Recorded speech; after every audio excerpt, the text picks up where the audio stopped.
The recently released update, or really complete overhaul, of the Dietary Guidelines for Americans included a rather full throated endorsement of full fat dairy products. At the same time, they're still advising us to limit our saturated fat intake to 10% of calories. And the resulting confusion gives rise to questions such as the one that prompted today's episode. Does the saturated fat in dairy still count?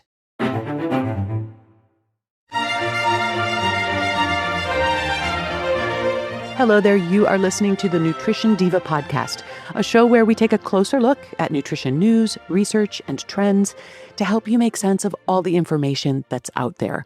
I'm your host, Monica Reinagel, and today's episode was suggested by Julie, who wrote, I keep hearing that full-fat fermented dairy does not raise cholesterol, or LDL. How firm is the current science on this? I think this question is particularly timely in the wake of the recently released Dietary Guidelines for Americans, which, on the one hand, continue to advise us to limit saturated fat to no more than 10% of our calories, but, on the other hand, they emphasize full-fat dairy, which is a meaningful source of saturated fat. This mixed messaging may lead some to conclude that as long as it comes from quote-unquote real foods, this is a term that's invoked in the guidelines but not well defined, then the saturated fat somehow doesn't count in the same way. Because otherwise, it doesn't quite work. If I were to follow the recommendations to consume 3 servings of full-fat dairy products, that would pretty much exhaust my saturated fat budget for the entire day.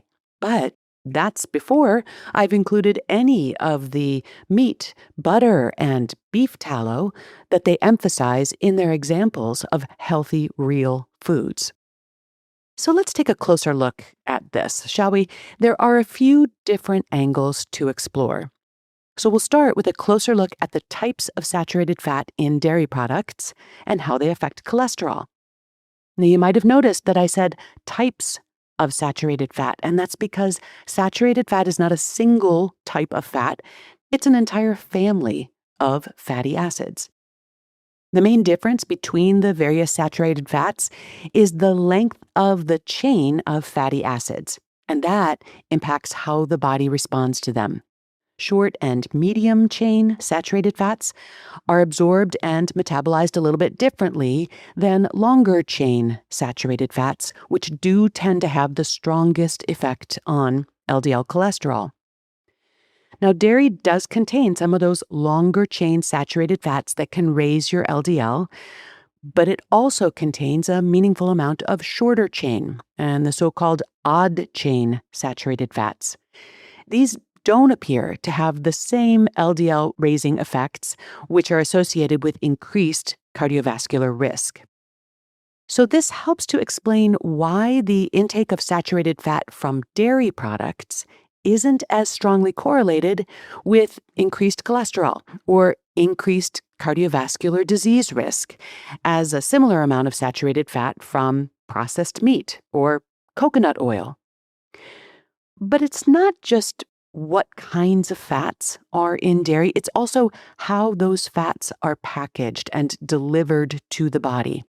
So researchers have given people the same amount of dairy fat, but delivered in different forms. For example, cheese versus butter.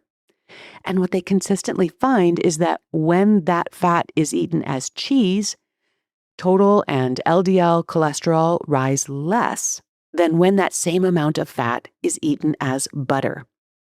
So here, the difference isn't in the type of fat, it's the form that the fat is consumed in, or what we refer to as the food matrix. Butter is made by separating the fat from the rest of the milk.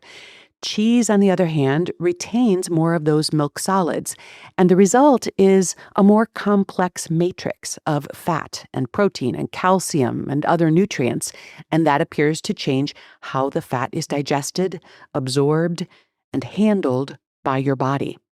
In fact, higher intakes of milk, yogurt, and cheese are associated with a slightly lower risk of cardiovascular disease, and the same is not true of butter.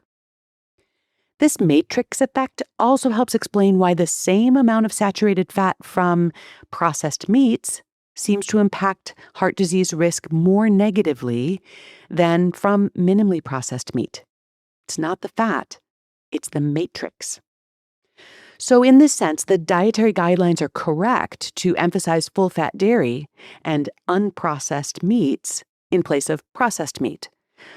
But while the matrix effect may attenuate the effect of saturated fat on cholesterol, it doesn't eliminate it.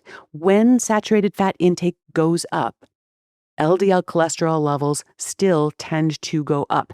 It just goes up a little bit less when that fat is delivered as cheese or meat rather than butter or bacon. But does fermentation add any benefit on top of that?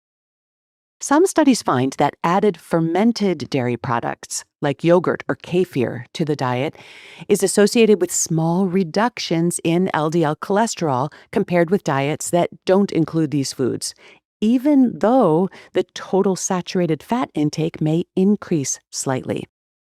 And similar effects are seen with the low-fat and the reduced-fat versions. So that suggests that this benefit is not primarily about the fatty acids or even the dairy matrix, but more likely related to the byproducts of fermentation itself.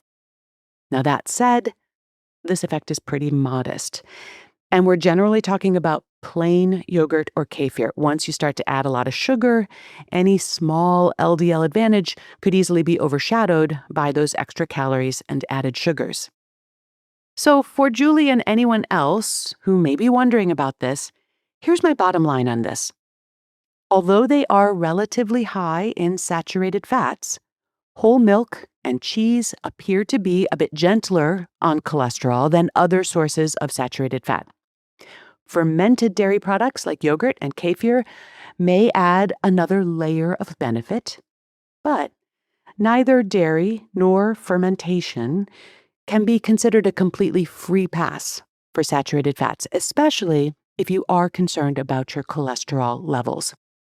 In that case, you should still pay attention to how much saturated fat you are consuming. For a typical adult, keeping saturated fat under 10% of calories would give you about 22 to 28 grams of saturated fat to play with.